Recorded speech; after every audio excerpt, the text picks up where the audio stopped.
வணக்கம் மக்களை, சற்றுமுன் கிடைத்த தகவல் ஒன்றை பார்க்க போகிறோம். தமிழகத்தில் டாப் இடத்துக்கு போன அதிமுக மகிழ்ச்சியான எடப்பாடி திடீர் தகவல். இந்த ஒரு தகவலை பற்றி தான் நாம் பார்க்க போகிறோம். தகவலை பார்ப்பதற்கு முன்னதாக நீங்கள் நம்மளுடைய சேனலுக்கு புதிய பார்வையாளர்களாக இருந்தீர்கள் என்றால் மறக்காமல் நம்மளுடைய சேனலை சப்ஸ்கிரைப் செய்து வைத்துக் கொள்ளுங்கள் மக்களே. தற்சமயம் வரைக்கும் இருக்கக்கூடிய முக்கிய அங்கமாக இருக்கக்கூடிய அதிமுகவில் நிறைய விதமான கருப்பு ஆடுகள் இருக்கிறது.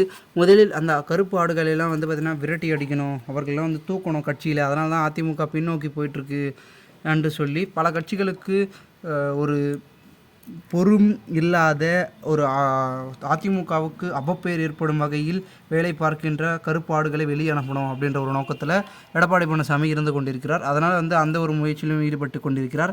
மேலும் இந்த ஒரு சூழலில் தற்பொழுது எந்த தொகுதியிலும் பார்த்திங்கன்னா, அதாவது ஜூன் 4ஆம் தேதிக்கு பிறகு எந்த தொகுதியில் பின்னடைவு ஏற்படுகிறதோ அந்த ஒரு தொகுதியில் முழு நிலவரங்களையும் பார்த்திங்கன்னா கேட்டு அந்த தொகுதியில் இருக்கக்கூடிய மாவட்ட செயலாளர்கள், அடுத்தடுத்து இருக்கக்கூடிய பதவிகள் என்று அங்கே இருக்கக்கூடியவங்களை டோட்டலாக தூக்கி விரட்டி அடிக்க வேண்டிய வேலையிலும் பார்த்திங்கன்னா ஈடுபட போகிறார் ஆனால் எடப்பாடி பழனிசாமி. காரணம் என்னவென்றால் அங்கே சரியாக வேலை நடக்கலை, சரியாக பார்த்திங்கன்னா பிரச்சாரம் மேற்கொள்ள, வாக்கு அதனால் சதவீதம் குறைவாக வந்திருக்குது அப்படின்னு பார்த்திங்கன்னா குறிப்பிட்டு அங்கே இருக்கக்கூடியவர்களை பதவி நீக்கம் செய்ய போவதாகவும் ஒரு சில தகவல்கள் தெரிவிக்கப்படுகிறது.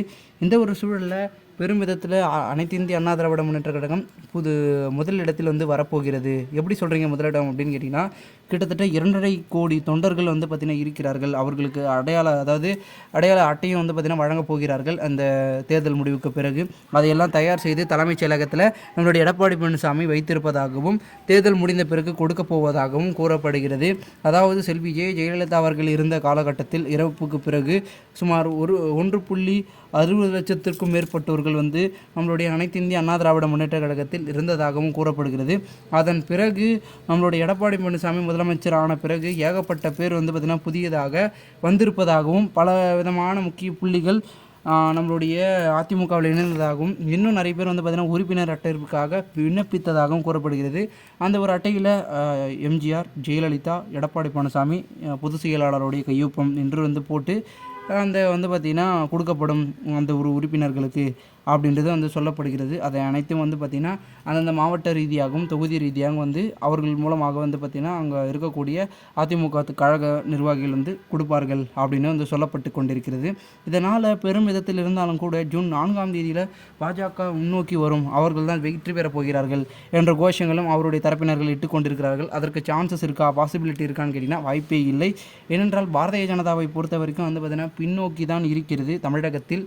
என்னதான் அவங்க இந்திய அளவில் பெரிய கட்சி முன்னோக்கி இருக்கிறாங்க கூட வெற்றி பெறுவார்கள் கூட அஃப்கோர்ஸ் மற்ற தொகுதிகளில் மற்ற மாநிலங்களில் அவங்க பெருவாரியான வெற்றிகளை குவித்திருக்கிறார்கள் என்று சொன்னாலும் கூட அதற்கு யோசிக்கிறதுக்கு நேரமில்லை சொல்லலாம் அந்தளவிற்கு. ஆனால் தமிழகத்தில் பின்னோக்கி சென்று கொண்டிருக்கிறார்கள், அந்தளவுக்கு பெரும்பான்மை தொட முடியாது அப்படின்றத சொல்லி கொண்டிருக்கிறார்கள். இதனால் பல விதமான விஷயங்கள் ஒரு பக்கம் போயிட்டு இருந்தாலும் பெரும் ஒரு அதிர்ச்சிகள் போயிட்டுருக்கு. இந்த ஒரு சூழலில் என்ன நடக்கிறது என்பதை பொறுத்திருந்து பார்க்கலாம். மேலும் இதுபோன்று நீங்கள் அரசியல் சார்ந்த நிகழ்வுகளாம் தினசரி தெரிந்து கொள்ள சேனலை சப்ஸ்கிரைப் பண்ணுங்கள். நன்றி, வணக்கம்.